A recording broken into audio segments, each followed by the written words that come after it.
നാട്ടിലൊക്കെ നിങ്ങളിപ്പോ പത്തനംതിട്ടയിലാണെങ്കിലും 3 പേരും 3 ആ, സ്ഥലമാണ്, മൂന്ന് ഏരിയല്ല 3 ഏരിയയില. ഇതിലിപ്പോ കോന്നിയിലുള്ളത് ഇദ്ദേഹം. ഞങ്ങള് റിഹേഴ്സലൊക്കെ സൂറ്റിട്ടുണ്ട്, സെന്റർ ആയതുകൊണ്ട് രാജേഷ് അവിടെ വരും, ഞാൻ റാന്നിന്ന് അവിടെ ചെല്ലും. നിങ്ങളിപ്പോ ഈ പ്രാക്ടീസിനൊക്കെ വേണ്ടിട്ട് ഇദ്ദേഹത്തിന്റെ വീട്ടിൽ സുജിത്താണ് സെൻട്രൽ. അങ്ങോട്ട് എളുപ്പം. ഇവരിലേക്ക് രാജേട്ടൻ വന്ന് ചേരുകയാണല്ലോ. അതെ അതെ. ഇവരുടെ ഒരു പത്തനംതിട്ട സ്ലാങ് അല്ലെങ്കിൽ നിഷ്കളൊക്കെ ആയിട്ടുള്ള തമാശ, മറ്റേ തമാശയും കണ്ടിട്ടുണ്ടല്ലോ നമ്മൾ. ഈ ഒരു ഐഡിയയിലേക്ക് പെട്ടെന്ന് വന്ന് വീണോ? ഇവരുടെ ടൈപ്പ് തമാശ ചെയ്താലും വർക്കാവും, നമുക്ക് ഇവരുടെ കൂടെ നല്ല ഇത് ആളുകൾ ശ്രദ്ധിക്കപ്പെടും. ഞങ്ങള് 3 പേരും ഫസ്റ്റ് എഴുതിയപ്പോ തന്നെ നമ്മുടെ ഇന്ന് അങ്ങനെയുള്ള വൾഗറായിട്ട് സാധനങ്ങളൊന്നും വന്നില്ലായിരുന്നു. പിന്നെ ഇവരുടെ ഒരു ഒരു ടോൺ രീതി ഉണ്ടായിരുന്നു, ഒരു താളമുണ്ട്. അപ്പൊ ഞാനും അതിർത്തി ഭാഗമായിരുന്നു. ഞാൻ എന്റെ സ്വന്തം സ്ഥലം പത്തനാപുരം. പത്തനാപുരം പത്തനംതിട്ടയും ഒരു പാലത്തിന്റെ അക്കരെ ജില്ല കയറി കിടക്കുക. ഞാൻ അന്ന് അവിടെ ഓട്ടോ ഡ്രൈവർ. അപ്പൊ ഞാൻ ഭാഗത്തെല്ലാം സഞ്ചരിച്ചോണ്ട് ഓട്ടോ ഞാൻ പറഞ്ഞില്ലേ ചെയ്യാത്ത ജോലികളൊന്നും ഇല്ല. അപ്പം ഞാൻ പെട്ടെന്ന് അതിൽ നേരത്തെ പറഞ്ഞു ആക്രി വറക്കാം, വേസ്റ്റ് വറക്കാം വിൽക്കത്തില്ലേ, അങ്ങനെ ഈ സുഖമില്ലാത്ത സമയത്ത്. കാരണം ഞാൻ വയ്യാതെ കഴുത്ത് സ്ട്രക്കായി പോയി, കഴുത്ത് അവസാനം തിരികത്തില്ലായിരുന്നു എനിക്ക്. ഞാൻ ഒരുപാട് 6 മാസം ചികിത്സയിൽ പോയിട്ടാണ് ഇത്രയെങ്കിലും ആക്കിയെടുത്തത്. മരിച്ചു പോകുന്നുള്ള രീതിയിൽ വരെ ആയിപ്പോയതാണ്. അപ്പം അവിടെ നിന്നാണ് നമ്മൾ ഇന്ന് ഇവിടം വരെ എത്തിയത്, ആയുർവേദ ചികിത്സിച്ച്. പിന്നെ വീട്ടിൽ വന്നിട്ട് നമുക്ക് വേറെ ജോലിയും ചെയ്യാൻ പറ്റില്ല. എങ്ങനെ ഒറ്റ ഇരിപ്പം വൈഫ് ഒറ്റയ്ക്ക് പോയി സമ്മതിക്കുന്ന കൊണ്ടുവരുന്നൊന്നും വലുതായിട്ടൊന്നും കൊണ്ടുപോകാം. ഒന്നും വാടകയ്ക്ക് താമസിക്കുക, 2 പെൺമക്കൾ അവർ പഠിക്കുന്നു. അപ്പൊ എന്നെ കൊണ്ടാവുന്ന വെച്ച് കഴിഞ്ഞാൽ ഞാൻ സൈക്കിളും കൊണ്ട് എടുത്തോണ്ട് പോയിട്ട് ആക്രി വറക്കാൻ പോയിട്ട് അതിൽ നിന്നൊരു ഇത് നമുക്ക് കിട്ടുമല്ലോ. അങ്ങനെ എല്ലാം ചെയ്തിട്ടുണ്ട്. ഞാൻ അഭിമാനത്തോടുകൂടി പറയും. ഇപ്പൊ ആ ഫീൽഡിൽ പണിയെടുത്ത ആളുകളൊക്കെ നിങ്ങളുടെ സ്കിറ്റും കാര്യങ്ങളൊക്കെ കാണാനുണ്ടാവുമല്ലോ. അന്ന് പെയിന്റ് പണിക്ക് പോയവരും, അന്ന് കിണർ പണിക്ക് പോയവരും, അന്ന് പാടുമ്പോ കൂടെ ഉണ്ടായിരുന്നവരും. അപ്പൊ ഇന്ന് അവരുടെ ഒരു റെസ്പോൺസ് അല്ലെങ്കിൽ അവരുടെ ഒരു അഭിപ്രായം? അയ്യോ, ഭയങ്കര സ്നേഹമാണ്. ഇപ്പൊ നമ്മുടെ ഒരാള് അല്ലെ ഈ ആള് പിന്നെ കൂട്ടുകാരെ കൂട്ടിട്ടേ എന്റെ കൂടെ പണിതാടാ ആള്, പിന്നെ ഞാൻ വേണം ഇപ്പൊ വിളിക്കാം, ഇങ്ങനെ വിളിച്ചിട്ട് ഇങ്ങനെ കൂട്ടുകാരെല്ലാം ഫോൺ കൊടുക്കും. അപ്പൊ നമ്മളെല്ലാവരും സംസാരിക്കാറുണ്ട്. അല്ല എനിക്ക് സമയമില്ല, അല്ല നീ പിന്നെ വിളിക്കാനോ പറയത്തേ ഇല്ല. ആര് വിളിച്ചാലും ഫോൺ എടുക്കും. അപ്പൊ കൂട്ടുകാരെ എല്ലാരും നമ്മുടെ പേരിലാണ് അവര് അവിടെ ഒരു നടക്കുകയാണ്. ഞാൻ എന്റെ കൂടെ അല്ലെ എന്റെ വീട്ടിൽ പണിത ആളാ, അല്ലെ ഞങ്ങളെല്ലാം ഒരുമിച്ച് പണിതാണ്, ഇങ്ങനെ ഒരു സംഭവം. പിന്നെ ഞാൻ ഇതിന്റെ ഇടയ്ക്കാണ് പറയാൻ, ഇങ്ങനെയുള്ള സുഹൃത്തുക്കളൊക്കെ നമ്മൾ വിളിക്കുമ്പോൾ നമ്മളെ ചിലവും ഫോൺ എടുക്കാത്തതും മെസ്സേജ് ഇടുമ്പോഴും മറുപടി കൊടുക്കാനൊക്കെ താമസിക്കുന്നത് നമ്മളെ സമയപരിമിതി കൊണ്ടാണ്. അതുകൊണ്ട് എന്തോന്നറിയാം, ആദ്യമൊക്കെ മറുപടിയൊക്കെ തരുന്നുണ്ട്. ഇപ്പൊ അവന്മാര് മെസ്സേജ് ഭയങ്കര ജാടയും വേലയൊക്കെ ആയി നമ്മൾ മെസ്സേജ് ഒക്കെ വരുന്നുണ്ട്. ദൈവത്തെ ഓർത്ത് പറയുകയാണ്, ഒരിക്കലും ജാടയും വേലയും ആയതുകൊണ്ടല്ല. സമയപരിമിതി ഉറങ്ങാൻ പോലും നമുക്ക് പ്രോഗ്രാം ആയതുകൊണ്ട് ഉറക്കം പോലും കറക്റ്റ് നടക്കുന്നില്ല. ഇവിടെ ബന്ധപ്പെട്ടേ ചോദിച്ചില്ലേ, 3 പേര് ഉറക്കക്ഷീണമല്ലോ. അതുപോലെ എനിക്കൊരു സംഭവം കേട്ടോ. ഞാൻ ഫോൺ മാറി മറ്റേ പ്രവാസലോകം പരിപാടി പോലെ മറ്റേ കാണാതെ പോകുന്ന ആൾക്കാരെ പറഞ്ഞു. ഫോൺ മാറി കഴിയുമ്പോ നമ്മുടെ ചില സുഹൃത്തുക്കളുടെ നമ്പരൊക്കെ പോയി. പിന്നെ ഇവര് നമ്മളെ വിളിക്കുമല്ലോ. അപ്പൊ നമുക്കറിയത്തില്ല ആരാണ്. നമ്മള് ഹലോ ആരാന്ന് ചോദിച്ചത് പ്രശ്നമാക്കി. നമ്മുടെ നമ്പർ പോയതാ, മറന്നു. അത് ശരി. ഇപ്പം ഞങ്ങളുടെ നമ്പറൊന്നും ഇന്ത്യയിലില്ല ഈ സാധനമായി. അങ്ങനെ കുറെ അബദ്ധം പറ്റി കേട്ടോ. അബദ്ധം പറ്റി അത് പറഞ്ഞിട്ട് അവരൊക്കെ ചിലര് വിശ്വസിക്കും, ചിലരാണെങ്കിൽ പെട്ടെന്ന് കട്ട് ചെയ്തു. അവൻ വലിയ പുള്ളിയാണ്. ഒരു സംഭവിച്ച ഇതാണ്. പിന്നെ ചില നമ്മൾ ഈ പറഞ്ഞ പോലെ ഗ്രൂമിങ്ങോ അല്ലോ ഈ വന്ന് ചിലപ്പോൾ ക്ഷീണിച്ചാൽ ഉറങ്ങുന്ന സമയത്തായിരിക്കും ചിലപ്പോൾ ഈ കോള് വരും. ചിലരൊക്കെ നമ്മൾ വിളിക്കാറുണ്ട്, സമയം കണ്ടെത്തി വിളിക്കും. നീ ഇപ്പൊ വലിയ ആളായി പോയി, നമ്മള് പണ്ടത്തെ മൈൻഡ് ഒന്നും ഇല്ല. പരാതികളുണ്ടോ രാജേട്ടനും? ഇല്ല, ഞാൻ എല്ലാരെയും വന്ന വഴിയൊന്നും മറക്കാറൊന്നുമില്ല. ഞാൻ സുഹൃത്തുക്കളൊക്കെ അങ്ങോട്ട് പോയി വിളിച്ച് നീ വീട്ടിലുണ്ടോ എന്ന് ചോദിച്ചിട്ട് അങ്ങോട്ട് പോയി കാണാറുണ്ട്. പിന്നെ കഴിവതും അവർ ഫംഗ്ഷനൊക്കെ ആരെങ്കിലും വിളിച്ചാൽ പോലും അന്ന് എനിക്ക് ചെന്ന് എത്തിപ്പെടാൻ പറ്റില്ലെങ്കിൽ അതിന് മുമ്പുള്ള ദിവസങ്ങളിൽ പോലും ഞാൻ സുഹൃത്ത് എന്തെങ്കിലും പോകാറുണ്ട്. എനിക്ക് പോകാൻ പറ്റില്ലെങ്കിൽ ഞാൻ അമ്മയോ അല്ലെങ്കിൽ അച്ഛനെയോ വൈഫിനെയോ പെട്ടെന്ന് പറഞ്ഞു വിടാറുണ്ട് അവിടെ ചെല്ലണമെന്നും പറഞ്ഞുകൊണ്ട്. സൗഹൃദങ്ങൾ എന്നും നിലനിർത്തിക്കൊണ്ട് പോകുന്നൊരു കൂട്ടത്തില്ല, അന്നും ഇന്നും ഇല്ല. എനിക്കൊണ്ട് ശത്രുക്കാർ അങ്ങനെ നമ്മളെ ഇങ്ങനെ ശത്രുവായിട്ട് കാണുന്നെങ്കിലേ ഉള്ളൂ. ഞാൻ ആരെയും അങ്ങനെ ശത്രുവായിട്ട് കാണാറില്ല. കാരണം നമ്മളെ വന്ന വഴികൾ അതായിരുന്നു. ഈ സ്റ്റേജിൽ നിങ്ങള് കൈന്നിട്ടിട്ട് നിങ്ങളൊരു ലെവൽ പ്രതീക്ഷിച്ചു, പക്ഷെ ഭയങ്കരമായിട്ട് വർക്കായി പോയി. അങ്ങനെ നമ്മൾ പോലും പ്രതീക്ഷിക്കാത്ത ഈ സാധനങ്ങൾ കേറി അടിച്ചുപോയി. അങ്ങനെ തോന്നിയ കൗണ്ടർ അതാ ശരിക്കും? എവിടെ? ഫ്ലോറിലോ? ഫ്ലോറിൽ ഞങ്ങൾ ഒരുപാട് ഈ പാസ് എന്ന് പറഞ്ഞ സംഭവം ഒന്നും സ്ക്രിപ്റ്റ് എല്ലാ സ്കിറ്റിലും ഉണ്ട്. അടിച്ചിട്ടുണ്ട്. ഈ പാസ് വീണ്ടും സ്പോട്ടിൽ കിട്ടിയതാ, അന്നേരം അടിച്ചതാ. അത് സംഭവം എന്ന് പറഞ്ഞാൽ സുഹിത്തായിരുന്നല്ലോ മാഷ്. സുജിത്ത് അവിടാണ് ആ ക്വസ്റ്റ്യൻ ചോദിക്കേണ്ടത്, എൻ്റെ അടുത്തല്ല. പുള്ളി വന്ന് എൻ്റെ അടുത്ത് ചോദിച്ചു. അപ്പൊ പുള്ളി അതിന്റെ മനസ്സ് പറയാൻ വേണ്ടി ഇരിക്കുക. അപ്പോഴാണ് ഞാനത് അങ്ങോട്ട് പാസ് അടിച്ചതാ. പക്ഷെ ആ പാസ് ഒരു ക്ലിക്കായി. അതൊരു സ്റ്റേജിൽ തന്നെ ഞങ്ങൾ കളിക്കുമ്പോൾ അങ്ങനെ ചില സാധനങ്ങൾ ഞങ്ങൾ ഇട്ട് ഒരുപാട് സാധനമുണ്ട്. ഞങ്ങൾക്ക് തന്നെ ചിരി വന്നിട്ട് ഇങ്ങനെ കുഴിഞ്ഞിരി. ഞാൻ ചിലപ്പോൾ സൈഡിലോട്ട് പോകാറുണ്ട്. ചിലപ്പോൾ ക്ലാസ് റൂമൊക്കെ കളിക്കുമ്പോൾ കൈന്നിട്ടൊക്കെ കളിക്കുമ്പോൾ ഞാൻ ഇന്ന് കുഴിഞ്ഞിരി ചിരിക്കും. ഇപ്പൊ പ്രേക്ഷകർക്ക് സംഭവം എന്തുവന്ന് അറിയത്തൊന്നുമില്ല. ഇങ്ങനെ കാലൊക്കെ ഇരുന്ന് ചൊറിഞ്ഞിരുന്ന് ഞാൻ ഇരുന്ന് ചിരിക്കും. ചില സംഭവങ്ങളാണെങ്കിൽ ഇവന്റെ ഒക്കെ എക്സ്പ്രഷൻ ചില സമയമൊക്കെ വരും, അഡ്ജസ്റ്റ് ചെയ്ത് മാറിപ്പോകും. വരാൻ താമസിച്ചിട്ടുണ്ട് സുഹൃത്ത്. ഞങ്ങൾ ഇടുക്കിയിൽ ഒരു ചാരിറ്റിയുടെ ഞങ്ങള് ഒരു മാസം ഞങ്ങൾ 3 പേരും ചാരിറ്റി ഞങ്ങളുടേതായ രീതിയിൽ ചെയ്യാറുണ്ട്. ചെറിയ രീതിയിൽ പറ്റുന്ന രീതിയിൽ എല്ലാ മാസവും നല്ലൊരു ചാരിറ്റി ഞങ്ങൾ 3 പേരും രഹസ്യമായിട്ട് ചെയ്യാറുണ്ട്. അപ്പോൾ ഒരു ചാരിറ്റിക്ക് വേണ്ടി ഞങ്ങളെങ്ങനെ വിളിക്കും, ഒരു ഓപ്പറേഷന് വേണ്ടി, ക്യാൻസറിന്റെ ഒരു ഓപ്പറേഷൻ ഉണ്ട്, ഒന്ന് വരാമോ, പൈസ ഒന്നും ഇല്ലെന്ന് പറഞ്ഞു. ഞങ്ങൾ അതിനെന്താ വരാമെന്ന് പറഞ്ഞു.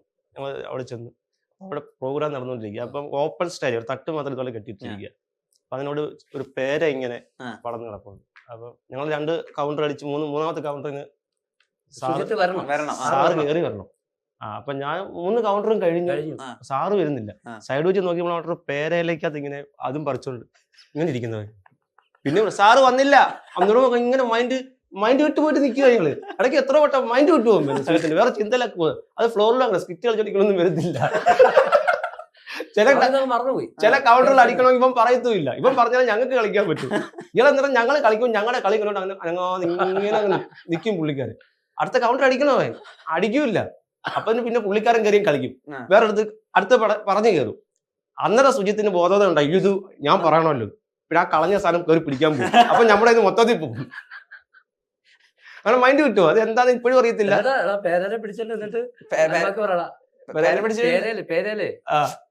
പേരാലെ കുറച്ച് അതിർത്തി ഇങ്ങനെ കളഞ്ഞ് സാറ് വന്നില്ല, സാറ് വരുന്നുണ്ടോ, സാറ് വാ സാറേ. അപ്പൊ എന്തുവായിരുന്നു സാർ നിന്ന് ഉറങ്ങുക. സാറ് നിന്ന് അതെന്താ മൈൻഡ് വിട്ടു പോണ ഇടയ്ക്ക് പാട്ടിന്റെ വഴിയിലേക്ക്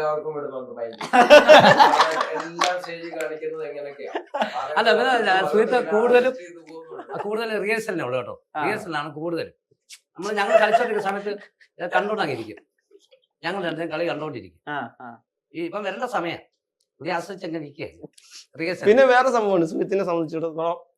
നമ്മൾ റിഹേഴ്സൽ ചെയ്യാത്ത സാധനം ഇവൻ ഇങ്ങനെ സർപ്രൈസ് ആയിട്ട് ഇങ്ങനെ വെച്ചിരിക്കും. ഇത് ഫ്ലോറിൽ ഇവൻ കളിക്കും. അപ്പൊ ഞങ്ങൾ ഇതില്ലായിരുന്നു റിഹേഴ്സല്. ഒരുപാട് സാധനങ്ങൾ കളിക്കും. സർപ്രൈസിങ് സ്റ്റാറാ. പുള്ളി വേറെ റൂമിലാണ്. അപ്പൊ പുള്ളി ഒറ്റയ്ക്ക് ഇരുന്ന് ഇങ്ങനെ പ്ലാൻ ചെയ്യും, എന്ത് ചെയ്യണം, ഏത് ചെയ്യണം. അല്ലെങ്കിൽ ഞങ്ങളുടെ റൂമിൽ ഉള്ളപ്പോ തന്നെ ഞങ്ങൾ ഒറ്റയ്ക്കൊക്കെ ഇരിക്കുമ്പോൾ ഒറ്റയ്ക്ക് ജനറലി കാര്യം പറയും, അല്ലേ, ഭിത്തിയിൽ കാര്യം പറഞ്ഞുകൊണ്ടിരിക്കുന്നതാണ്. ഒരു എക്സ്പ്രഷൻ ഒക്കെ ഇട്ടിട്ട് ഇതെങ്ങനെ ചെയ്യാൻ പറ്റുമെന്നുള്ളത്. അപ്പൊ ഇവര് പറയും ഇത് തന്നെ ഫ്ലോറിൽ കാണിക്കണം, ചിലപ്പോ അതൊക്കെ കിട്ടത്തില്ല. പക്ഷെ ഇവരുടെ അടുത്ത് കാണിക്കുന്ന ചില സാധനം കറക്റ്റായിട്ട് ചിലപ്പോൾ ചെയ്യാനും പറ്റത്തില്ല. ഫ്ലോറിൽ ചിലതൊക്കെ കൈ വിട്ടു പോകും. സിനിമ സ്വപ്നമായിട്ട് നടന്ന ഒരു സമയം ഉണ്ടാവുമല്ലോ, അഭിനയിക്കണം, സിനിമയിൽ ഭാഗമാവണം, നമുക്കും ഈ നമ്മൾ കൈയടിച്ച സ്റ്റാർസിനെ പോലെ നമുക്കും ആവണം എന്നൊക്കെ ആഗ്രഹിച്ച സമയം ഉണ്ടാവുമല്ലോ. ഇപ്പൊ സിനിമ ആഗ്രഹങ്ങൾ എവിടെ വരെ എത്തി? സിനിമ നമുക്ക് 3 പേർക്ക് ആയിട്ടുണ്ട്. അത് വിശദാംശങ്ങൾ സിനിമയായിട്ടുണ്ട്. ഞങ്ങൾക്ക് 3 പേർക്കും. 3 പേര് ഒരു സിനിമയിലാണോ? ഞങ്ങള് 2 പേര്, അല്ല ഞങ്ങള് 3 പേര് 2 പടത്തിലുണ്ട്.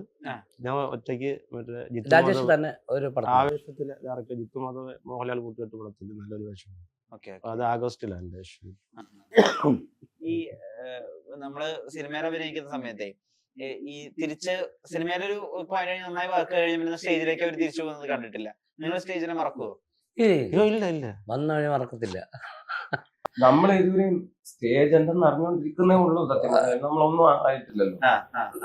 ഇങ്ങനെ സിനിമയിലൊക്കെ വിളിച്ചു നമ്മൾ വലിയ 2 സ്കിറ്റ് ചെയ്തപ്പോഴത്തേനും വലിയ ആർട്ടിസ്റ്റുകളായെന്ന് പറഞ്ഞിട്ടൊന്നും അല്ല. അതൊക്കെ ഒരു പക്ഷേ ദൈവത്തിന്റെ ഭാഗ്യം കൊണ്ടോ, ദൈവത്തിന്റെ അല്ല നമ്മുടെ ഭാഗ്യം, ദൈവത്തിന്റെ ഭാഗ്യം, ദൈവം നിങ്ങൾക്ക് തന്ന ഭാഗ്യം കൊണ്ടായിരിക്കും. അങ്ങനെയൊക്കെ നമ്മൾ വലിയ ആർട്ടിസ്റ്റുകളൊന്നും ആയതൊന്നും അല്ല. ഈ ഇപ്പൊ സിനിമയ്ക്ക് വിളിക്കുന്ന ആളുകളുണ്ടല്ലോ, സംവിധായകര്, അവരൊക്കെ നിങ്ങളോട് പറയുന്ന ഫീഡ്ബാക്ക് എന്താ? നമ്മുടെ ആ സാധാരണ ശൈലി, നിഷ്കളങ്കത അതാണ് അവര് പറയുന്നത്. അത് വെച്ചുള്ള കഥാപാത്രങ്ങളും കാര്യങ്ങളും ഒക്കെ ആയിട്ടാ. അത് അവർക്ക് ഇഷ്ടപ്പെട്ടു. ആ. അതാണ് ഞങ്ങൾ കണ്ടത് അതാണ്.